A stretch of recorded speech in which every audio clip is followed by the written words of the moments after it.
Several new abortion bills are making their way through the state legislature, and if passed, they could impact women's access.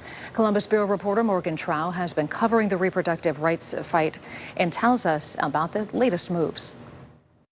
Ohioans overwhelmingly chose to protect access to abortion in 2023. We're seeing bill after bill after bill trying to undo the will of the voters. But abortion rights advocate Jamie Miracle says that isn't stopping Republican lawmakers from attempting to add barriers to access. And now we have the legislators once again proving why we went to the ballot, ignoring the will of the people and trying to pass more abortion restrictions that the voters of Ohio do not want. Republicans have introduced a dozen bills that would impact reproductive rights. Springfield Republican Kyle Kaler's latest could delay access to the abortion pill mifepristone. Educate a woman on the risk associated with chemical abortion and makes her aware and her family aware of their rights to sue if the pill results in complications. His legislation creates a speech for doctors to give patients about the dangers of mifepristone. It also allows the patient or the father of the fetus to sue if they feel the patient was uninformed when taking the pill. We're trying to stay within the Constitution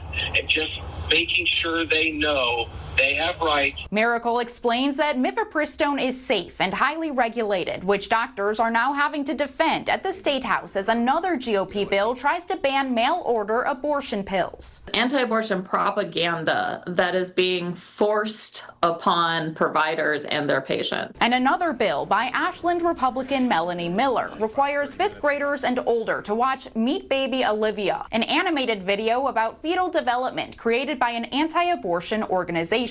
Children are a gift, and we're hoping that we can change the culture to be celebrating life instead of destroying life. The video teaches that life begins at conception and goes through each stage of growth. Miracle says that the video isn't appropriate. It's not scientifically accurate. The development cycle and the graphics shown in the video conflict with the American College of Obstetricians and Gynecologists research. But Miller believes that it's accurate and can help provide insights into pregnancy, since Ohio teaches abstinence-only sex ed. Visible, engaging tool to help them truly understand these early stages of life. We will be fighting it every step of the way. Meanwhile, some activists are still pushing for a total abortion ban, but GOP leaders say that seems unlikely to go through. At the Ohio State House, I'm Morgan Trow reporting.